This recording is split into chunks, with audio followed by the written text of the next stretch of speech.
In this video, I'm excited to introduce you to the new Rubric scoring feature available in Google Classroom.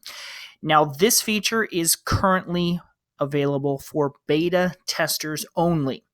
The good news is that anyone can apply to be a beta tester. Now, if you look in the description for this video, I will put the link to the form that you will need to fill out if you're interested in accessing and testing this feature. This video is being recorded in July of 2019. At this time, we do not have an official release date for this feature. I don't know when it will be released. So I would encourage you to sign up for the beta testing if you're interested in grading student work with rubrics. All right, let's jump in. Right now, I'm in Google Classroom as a teacher. I'm going to go ahead to my classwork page. I've already set this up. I'm going to walk you through and kind of explain how I did this. We're going to be looking at this research paper assignment. Students are submitting their thesis statement prior to writing their actual paper, and I need to evaluate those. A student cannot write their paper until their thesis is strong and solid, and so I'm going to use a rubric to evaluate students' work. Now, before I do any of this, before I assign this to the students, you need to have a rubric ready. So you need to either find one or create one. It's easiest if you go ahead and kind of design your rubric in Google Docs or Microsoft Word or something, and then we'll copy and paste the criteria into Google Classroom. Let me go ahead and edit this so you can see what I've done. So everything is the same. We got our title, we've got our instructions, but the new feature that you will see is the rubric. And so that feature there will be available. Initially, it'll just say rubric. You'll click on it and you'll create a rubric, and then it'll fill in the criteria like you see here. Now, let me go ahead and open that up, and we'll take a look at the rubric that I have created. Now, the rubric scoring is very flexible. You're going to have basically a blank sheet of paper to put anything on it you want. That's why I recommend that you have your rubric in Google Docs or something and copy it over. It's much easier to work with. Now, this is a 1, 2, 3, 4 criteria rubric. It can be very flexible. Let me go ahead and edit the rubric so you can see what that looks like. So this is where you'll end up when you first start. So you're going to give your criteria a description, spelling, grammar, mechanics, content, length, whatever you're assessing. You'll fill that out, and then you can create as many columns as you wish to evaluate their proficiency. So the points are optional, depends on if you're actually going to turn your rubric score into an actual grade or if you're just going to evaluate them based on advanced, proficient, accelerated, etc. So if you want, you can disable the points entirely, which will eliminate that top column, and then you'll just have your level. So it's up to you. So you're going to have a point value, the level, and then a description. So the description is the important part. This is the target that you want your students to hit. And that's difficult to come up with those statements. That's what you have to work at a little bit. If you want to add more criteria or put something in the middle, in between, just click the plus button and you can add more and remove them if necessary.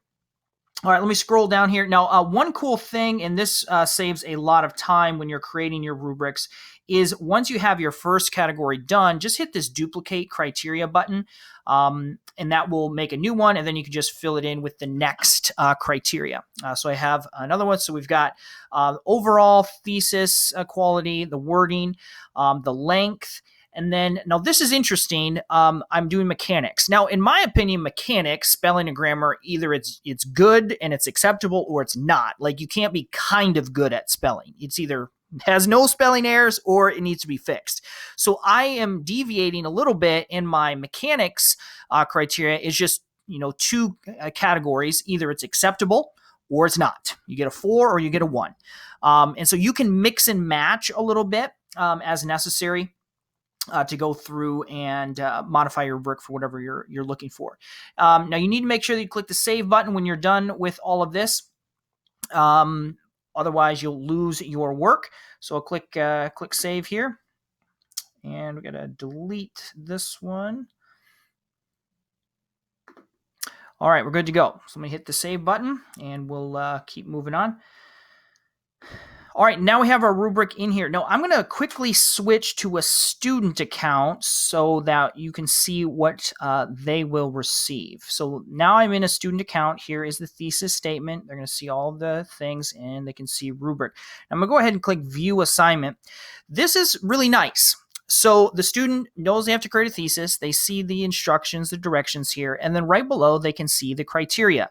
Now the details are hidden, but if they expand, they can see how they will be assessed on the overall, and then the wording and the length and so on, all equaling, adding up to a total of 16 points. So I love that the rubric criteria is right in front of the students. They can see it easily before they even start their assignment. Now, this student has already submitted their work. Let me flip back to the teacher account, and we'll take a look at how we grade using the rubric. So this is the normal grading dashboard that Google Classroom provides you. Let's go ahead and open up this assignment. Now, these are in Google Docs. Again, so nothing fancy there. The thesis statement will appear in the document just like it normally would before. But this time, when we go to the grading tab, so that's that second icon over on the right, this is where we'll see all of our criteria. Now, if you remember what your criteria are, you read this and like overall, oh, that's pretty good. Wording looks decent. Okay, that's good. Length, it's a little lengthy. It's more than the sentence. Maybe we'll do a 2 there, and the mechanics are outstanding, so we'll give a 4 there. So just by clicking on those columns, it's going to automatically assign those point values to the student. Now, you may want to, if they haven't gotten full credit for something, you definitely want to go ahead and add a private comment and say, can you squeeze this into a single sentence? Tell them what they can do to improve this. The goal of Rubric is to be able to refine it and update it to get full credit to meet the target criteria. So go ahead and post that. And let's go to the next one. Let me grade Polly so we can see what that looks like for her. So here's Polly's assignment. Again, I can just flip very quickly, and let's say she did a great job again on mechanics, and overall looks very good. And we'll click post. We'll say great work. Say post. Now let me flip over to Polly's account so we can see what it looks like from her perspective. Let me refresh this page. You have to refresh again. Whoops. Got to click return button. There we go. Click return, so that will send it to Polly. Everybody makes that mistake, myself included. All right, now let me refresh, and we should see the score pop up here. Again, it's really nice, the color coding. She can see exactly how she scored, and then if she wants to know, how she can improve, she can compare, the 3 versus the 4, make that revision, and then resubmit to the teacher. The rubric scoring is brilliant. I really like it. A couple of tips. Number one, like I've mentioned, I recommend you create your rubric elsewhere and then copy it into Google Classroom. It's just a little bit easier to do that. The second thing, let me go back to my class as a teacher and talk with you about one kind of strange thing. Let me go ahead and create a new rubric assignment and show you this. I'm going to just reuse my rubric assignment here. And this is a little tip as well. The rubrics are attached to assignments. So if you ever want to use a rubric again, you just need to copy or reuse the assignment that has a rubric attached to it. You can change the directions, change the title of the assignment as you wish. Once you've started grading an assignment, once you've graded the first student, you cannot change the rubric. It's locked in there. Now, this is a little weird. So this rubric is worth 16 points. The rubric score is not the same as the point score for the assignment. So it is theoretically possible for this to be 25 points and the rubric to be worth 16. Why would you do that? I don't know. So generally what you want to do is either make the score for your assignment the same as your rubric point value or leave it ungraded. This is going to go into the grade book. So if you are using the grade book, if you're syncing grades, then you would want to put in, 16 points so that they match. If you're not using the grade book and students are just going to get look at that and know where they fall, then you can make it ungraded.